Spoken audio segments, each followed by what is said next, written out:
A clean environment is everyone's dream, yet the reality is that Indonesia is currently facing a waste emergency, one of the nation's most significant unresolved issues. Unfortunately, the primary cause lies with us. We remain indifferent to our daily consumption habits. If left unchecked, the consequences will directly harm our health, economy, and marine ecosystem. Prudent preventive measures must begin now, not tomorrow. Let me introduce myself. My name is Amario Ayan Fadlillah with ID number 205250001. My name is Anjung Suryawiyandi with ID number 205250007. And my name is Alvito Farisi with ID number 205250032.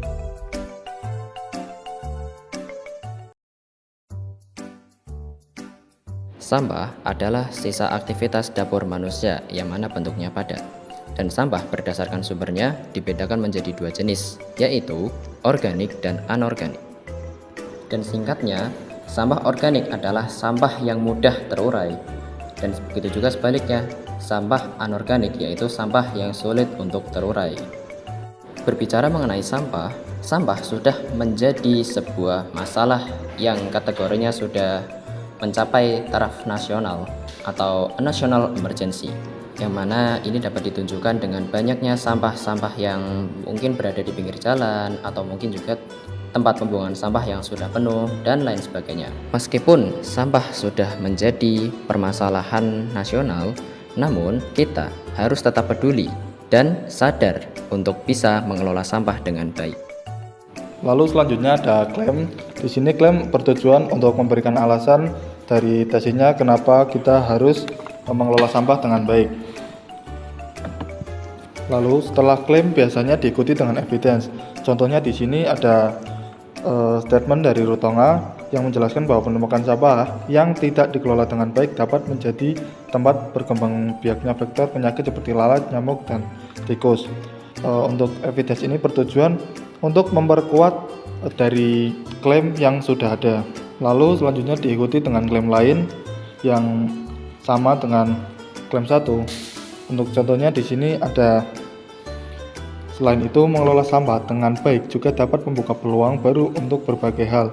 Itu adalah klaim kedua untuk memberikan alasan lain kenapa kita harus mengelola sampah dengan baik. Lalu tidak lupa untuk diikuti dengan evidence yang di sini dimana dikatakan daur ulang sampah tidak hanya mengurangi limbah, tetapi juga menghasilkan nilai ekonomi yang dapat dimanfaatkan oleh masyarakat maupun industri. Yang selanjutnya adalah opposing view.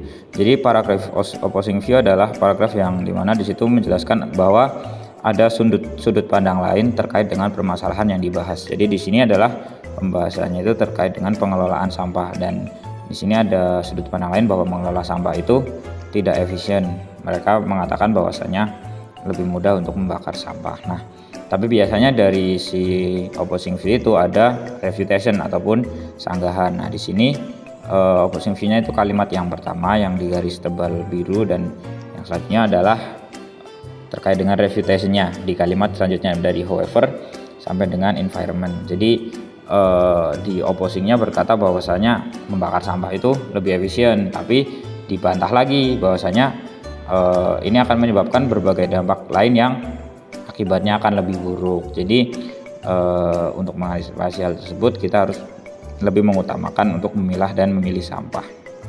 Oke, dan setelah itu seperti pada paragraf terkait dengan klaim itu di sini kita juga ada evidence-nya. Jadi evidence di sini untuk memperkuat terkait dengan si refutation-nya tadi terkait sanggahannya. Jadi di situ ada penelitian dari AMSAL yang menjelaskan tentang bahaya dari pembakaran plastik.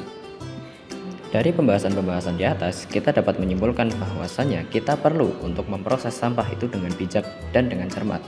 Pengelolaan sampah yang bijak atau cermat dapat mengurangi masalah-masalah pada lingkungan dan juga membuka peluang-peluang baru. Hal ini juga bisa menjadi sebuah inisiatif kecil yang dapat berkontribusi untuk melindungi bumi. Mari kita sayangi bumi kita dengan memilah dan juga mengelola sampah dengan baik.